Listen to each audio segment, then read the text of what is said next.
Salam, salam outsider, le débrief commence maintenant.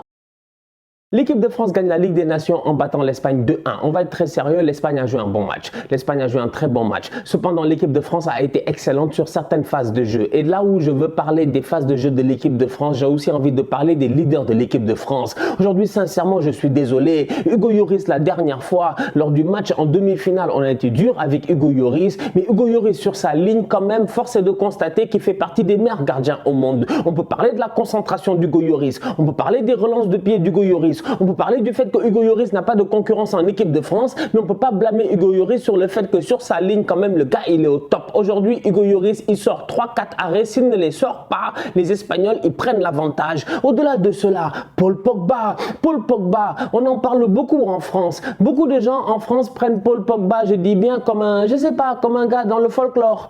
C'est-à-dire que les gens, ils n'aiment pas laisser les gens avec leur personnalité. Tu vois, tu as ta personnalité, tu es comme tu es, tu viens et tu t'exprimes et on te prend comme un guignol, comme quelqu'un qui est dans le folklore. Alors que Paul Pogba est un joueur extrêmement respectable. Respectable, je dis bien, sur le terrain et respectable en dehors du terrain. Paul Pogba, aujourd'hui, la performance qui sort, elle est sensationnelle. Elle est sensationnelle. Sincèrement, elle est sensationnelle. C'est-à-dire que l'Espagne est une meilleure équipe, et ça, je vais revenir là-dessus. Mais Paul Pogba, à lui tout seul, je dis bien, au milieu de terrain, il a amené cette sérénité-là. Il n'a jamais abdiqué. Mentalement, il a été là et ça a permis à la France, je dis, de pouvoir respirer sur des sorties de balles de temps en temps. Paul Pogba a été un leader. Il était là pour repositionner ses coéquipiers. Paul Pogba a été vocal, ce que n'était pas, je dis bien, Raphaël Varane quand il était sur le terrain en défense centrale. Ce que n'était pas, je dis bien, les autres derrière, même Presnel Kimpembe. Il n'y avait que Paul Pogba qui était là pour ouvrir sa bouche et crier sur les gars quand il le fallait. Parce que qu'on le veuille ou non aujourd'hui, je le répète encore, l'Espagne était meilleure. La France a souffert. La France a anormalement souffert. Enlève Karim Benzema qui est un top player, je dis. Parce que j'ai parlé de la France en disant que Lloris, Pogba, j'allais aller sur Benzema. Enlève Benzema, mets-le avec l'Espagne. L'Espagne bat aujourd'hui la France 5-0. Il n'y a pas scandale. Tu enlèves Karim Benzema, tu le mets en pointe avec les Ferran Torres, les Oyarzabal, tout ça là, l'Espagne, il gagne peut-être 5-0. Donc à un moment donné, je suis désolé, sincèrement, on peut parler jusqu'à demain, mais les leaders de cette équipe-là, Hugo Lloris, Paul Pogba, Karim Benzema, ils ont fait la différence et les trois, je dis ensemble, ils ont réussi à porter cette équipe-là pour qu'elle réussisse à aller chercher cette victoire face à l'Espagne. Parce que ce match-là face à l'Espagne, sincèrement, c'est pas comme si forcément les Français méritaient de la gagner. Cependant, en termes de mentalité, ce qu'ils ont montré prouve qu'ils méritaient de la gagner. Parce que mentalement parlant, sincèrement, malgré le fait que les gars étaient là en train de courir à gauche, à droite, tu cours et les Espagnols, ils te font courir, et ils te font courir, et ils te font courir, à un moment donné, tu peux péter un câble, tu peux te fâcher, tu peux sortir de ton match, tu peux prendre des cartons bêtes. Ils ne l'ont pas fait. Pogba, vétéran, Benzema, vétéran, Lloris, vétéran, les trois ensemble, colonne vertébrale, plus la flèche là-bas. Mbappé, que veux-tu? Il gagne 2-1. C'est bien joué. La dernière fois, Gavi a joué avec Koké et Sergio Busquets, si je ne m'abuse, et Koké était sorti. À un moment donné, tu te rendais compte que, bon, peut-être, etc. En tout cas, une chose est certaine, c'est qu'aujourd'hui, il a laissé toute la liberté à Gavi. Il a dit à Gavi, vas-y, fais-toi plaisir, parce que derrière, il y aura deux doubles pivots qui se ressemblent, deux jumeaux qui vont jouer ensemble. On parle de qui? De Rodri et de Busquets. Les deux ensemble, ils ont été extraordinaires, ils ont été sensationnels, ils ont été complémentaires. Il n'y a rien à dire. Rodri et Busquets, c'est deux joueurs qui peuvent jouer ensemble. Gavi, tu le mets à côté, il fait ce qu'il veut. Gavi a été excellent. Il a une capacité à se retourner qui est juste sensationnelle. Le petit ballon au pied, pour lui prendre un ballon, c'est difficile. Mais en plus de ça, c'est là où tu vois que Gavi est un joueur important dans cette équipe d'Espagne. Parce que l'Espagne, aujourd'hui, qu'on le veuille ou non, comme je dis, ils ont dominé la France, mais l'Espagne, ils sont très patients. Et cette patience-là, c'est ça qui montre le football espagnol et la qualité de ce football-là. Parce qu'aujourd'hui, au foot, quand tu as le ballon, tu peux aller vite. Mais des fois, tu peux être aussi très patient, c'est-à-dire jouer un jeu sur le long terme en attendant l'erreur de ton adversaire. Et c'est ce que font les Espagnols. Les Espagnols, ils construisent des occasions, ils ouvrent le ballon là-bas, Ferran Torres part. Tu penses que bim, il va y avoir occasion. Non, le gars revient, il donne à Gavi, Gavi voit, il n'y a pas de solution, pas, il revient Busquets et ça recommence à zéro. Cet éternel recommencement que font les Espagnols, sincèrement, c'est ça l'essence du football. Parce que le football, qu'on le veuille ou non, pendant 90 minutes, c'est un éternel recommencement d'aller prendre le ballon, le récupérer et essayer d'aller marquer un but dans le camp de l'adversaire. Les Espagnols, eux, ils récupèrent le ballon et ils le gardent. Jusqu'à ce que l'adversaire soit frustré, jusqu'à ce que l'adversaire commette une erreur. Et à ce moment-là, ils sont partis. Et c'est là où j'ai envie de dire qu'aujourd'hui, plusieurs fois, les Espagnols, ils réussissent à trouver des intervalles. Malheureusement, à la finition, ils ont souffert. Soit Hugo Lloris était là, soit les attaquants espagnols eux-mêmes ne se sont pas gérés. Aujourd'hui, cette équipe espagnole est une équipe extrêmement jeune qui est en train d'apprendre, mais les gens ne se rendent même pas compte que la France gagne 2-1 avec son 11 type. Et presque les meilleurs que tu puisses imaginer aujourd'hui sur le papier au niveau de la France. L'Espagne joue avec presque que des gamins. Je dis bien que des gamins. Et des gars qui, en termes de football international, n'ont pas beaucoup d'expérience. Laporte n'a pas l'expérience aujourd'hui, qu'on le veuille ou non, de certains joueurs quand même de l'équipe de France. Des Varane, des Kimpembe et tout ça. En termes de football international, je dis bien. Eric Garcia ne l'a pas. Comment il s'appelle l'autre encore devant? Rodri ne l'a pas. C'est pas des Paul Pogba, c'est pas des Antoine Griezmann, c'est pas tout cela. Donc, ce cocktail-là, avec tous les jeunes autour, me fait dire que l'Espagne, franchement, je suis désolé, attention à eux. Qatar 2022, peut-être que beaucoup vont les sous-estimer, ils sont capables d'aller soulever la Coupe du Monde. Ce football-là est très chiant. Quand il va faire 40 degrés là-bas au Qatar, même si les stades sont climatisés, eux, ils vont marcher. Ils ne vont pas courir, ils vont faire circuler le ballon. Et 1, 2, 3, ils vont te faire mal. Et je te dis attention, parce qu'il y a des enfants qui vont revenir dans cet effectif-là, qui peuvent être dangereux. Morata n'était pas là, alors qu'il a fait quand même un euro respectable. Même si c'est un attaquant, c'est vrai. Mais il a fait un euro respectable. Et Ansu Fati peut se rajouter aussi.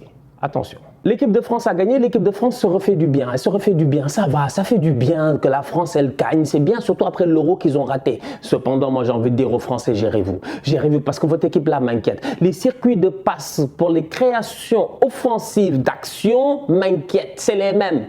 C'est les mêmes. C'est-à-dire que heureusement que Mbappé et Benzema, ils sont là. Parce que Mbappé et Benzema, j'ai l'impression déjà Deschamps ne les sort pas. Tu sors Mbappé, tu sors Benzema, tu dis, attends, il fait rentrer qui? Il n'y a que Grisou qui sort.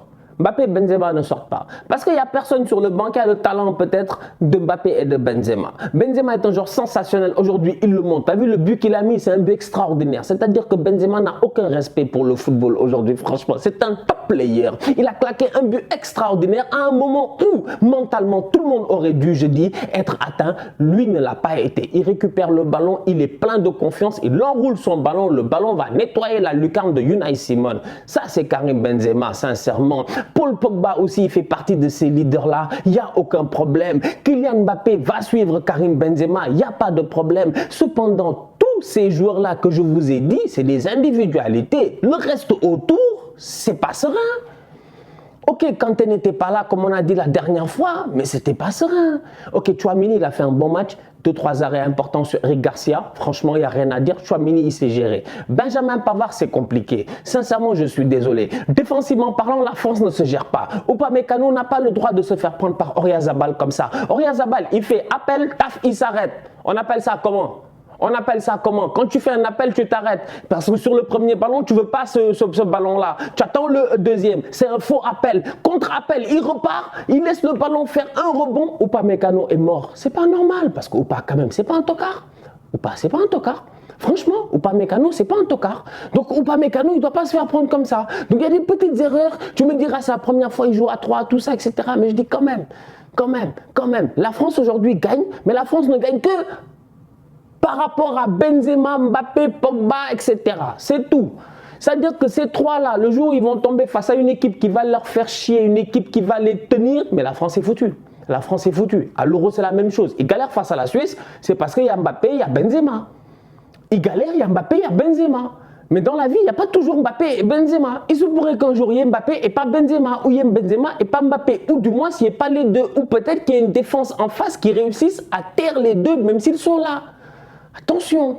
Donc aujourd'hui, je regarde la France gagner, je me dis, si la finalité c'est de gagner, ah ben Deschamps est en train de réussir ce qu'il fait. Effectivement, il a été champion du monde comme ça. Hein. Donc Deschamps peut retourner et regagner la Coupe du Monde exactement comme ça, sur des matchs de guerriers.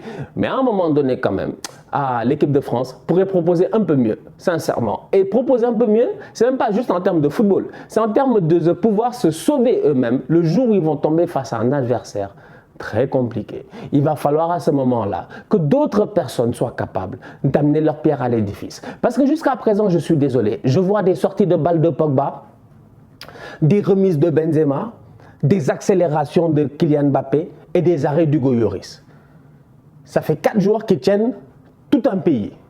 C'est pas normal. Vivement le retour de Kanté. Benjamin Pavard, on lui a crié dessus comme du n'importe quoi. Pavard, on lui a crié dessus comme du n'importe quoi, je dis bien. C'est incroyable, c'est incroyable. On lui a dit, viens récupérer le ballon. Il a raison, Paul. Il a raison, Paul. Tu as l'impression que les boys, ils se cachent, qu'ils fuient leurs responsabilités. Tu es sur un terrain de football, tu joues face à un adversaire. Ton but doit être de vouloir dominer l'adversaire. Et dominer l'adversaire, c'est quoi? C'est de vouloir prendre le ballon en tant que latéral et de venir soutenir ton milieu de terrain quand il est en danger et surtout quand il est plus bas sur le terrain que toi. Aujourd'hui, c'est pas normal. Pogba, il redescend, il fait des sacrifices en fin de match, il fait des contres, il sauve des ballons. Pogba était excellent aujourd'hui, franchement. Il a été excellent. Et comme je dis, les gens ne veulent pas l'accepter par rapport à sa personnalité. C'est parce qu'il danse, il dabe, il rigole et tout qu'on veut en faire un guignol. Pogba est un boy très respectable, franchement. Et chacun sa personnalité. Moi, des fois, ça me fait penser à certains commentaires que je peux lire où les gens vont dire, ouais, Stan, il est là pour faire rire les gens. J'ai dit, j'ai l'air d'un guignol?